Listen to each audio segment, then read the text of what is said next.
What's up, friends? Welcome to SPDM TV. My name is Mike, part of the SPDM crew, and I watch a lot of TV. We talk about various TV topics, reviews, and general appreciation of TV past and new. You can follow me on Instagram, Threads, Instagram, Threads, Blue Sky, and serialized at MLHilty2452 to see what all I'm watching. So the Emmys were this past week, and I've got some crow to eat on some of the categories, but I also have some, yeah, attaboy, I picked the right one. So let's go through some of the winners here. And I'm going to go ahead and pull this up. Give me 1 second. Hold, please, hold, please. Okay, so a couple of things to note before we get to some of the winners in each of the categories. I thought Nate Bargatze did fine as the host. I thought the joke about the Boys and Girls Club losing their donations because people ran long on their speeches, I thought at times was really funny. I thought at times it was kind of a dick move because these people have worked a long time in order to get their opportunity to, to thank all the people in their lives. So I think this does kind of remove some of the specter there that we didn't get to see some of the best moments for that. So I'm not really thrilled about that, but hey, it is what it is. So I can't really fault it that much for that. In addition, I thought some of the speeches were really great, and I think the speeches came from people who, for the most part, have not won Emmy Awards. And there's some people here that I'm absolutely shocked have never won an Emmy Award. Like Noah Weil, I did not know, or Noah Wiley, I didn't know he had never won an Emmy before.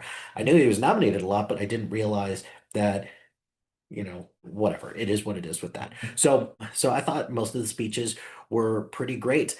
And I guess one of the big things is that the amount of chalk that wasn't here, I think was probably one of my favorite part because these did not this did not feel like a typical Emmys awards or Emmy awards because there were a lot of categories where you think that the Emmys would just vote for the same people over and over and over and over and over and over and over and over again, but they didn't. And I think that's what made this Emmys for me a little bit more on the surprising side, but also on the good side. So let's get into some of the categories as well, because there are some of these were predictable, but some of these also I was pleasantly surprised about. So if we start in the anthology limited or anthology series or movie category, so supporting actor for Owen Cooper, that was a foregone conclusion, and he absolutely won. He absolutely deserved it. Aaron Doherty absolutely deserved it as well. I was happy that she won it.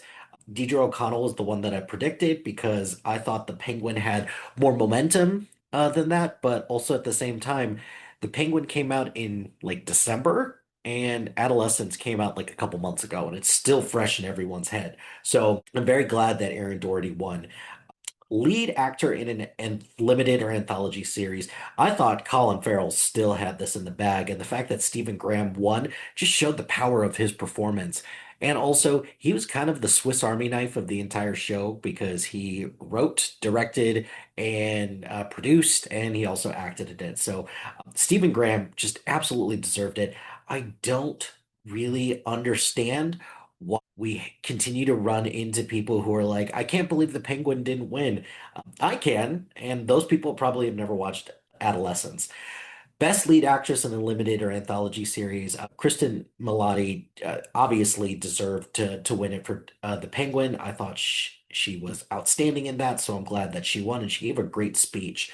And then finally, outstanding limited or anthology series. This really was between the Penguin and Adolescence, and I thought the Penguin was going to win it, but I'm so glad that Adolescence did because Adolescence was really great.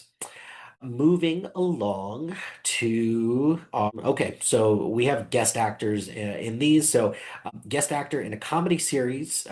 I thought that Ron Howard was a good pick for that, but Bryan Cranston won it. It doesn't surprise me that Bryan Cranston would win for the studio because he had more to do than a lot of these other people. So I'm happy about that.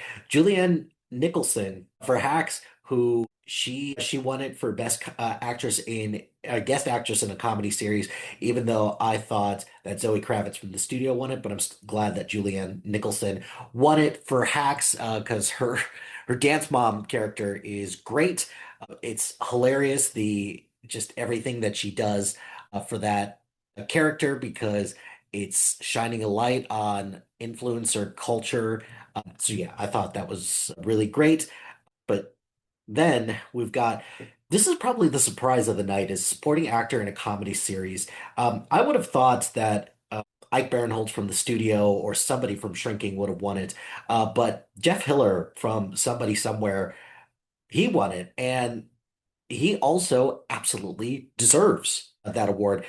Somebody Somewhere is a very underrated show, and I think for an HBO show, I think it was outshined by a lot of other shows, and that's too bad. But Jeff Hiller's performance is amazing in that. So if this gets more people to watch Somebody Somewhere, then I'm happy for that, and I'm so happy for him as well.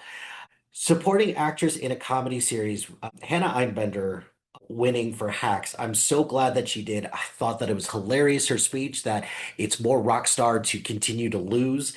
I thought that was great.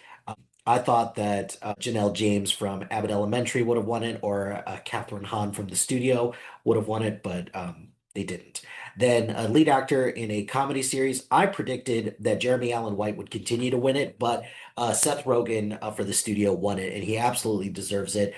Very surprising that The Bear won nothing at the Emmys this year. So I think enthusiasm for The Bear is still waning a little bit, even though there's still a rabid base of fans as well. Lead actress in a comedy series. This is the only one besides Owen Cooper for supporting actor in a limited series.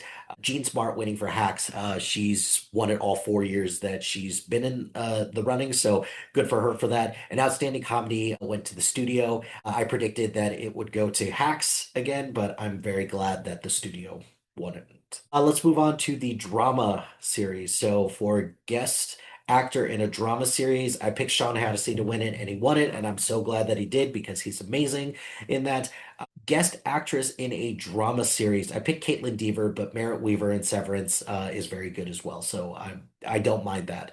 Supporting actor in a drama series, I picked Tramell Tillman from Severance. I called him Trammell. I'm sorry, but it's Tramell, and he absolutely deserves it. Supporting actress in a drama series, I picked Amy Lee Wood because I thought someone from The White Lotus would win it, but I think I underestimated the power that The Pit had because Catherine Lanassa won for The Pit, and I'm glad that she did because she absolutely deserved it. Then lead actor in a drama series, I picked Adam Scott from Severance, and Wiley from The Pit snuck in there, and I'm glad that he did because I would have voted for him. Britt Lauer from Severance won for Best Actress in a Drama Series. I shouted her out, but Bella Ramsey was the one that I originally picked. And I picked Severance for Outstanding Drama Series, but The Pit won. I at least gave it a shout out and said I would vote for The Pit.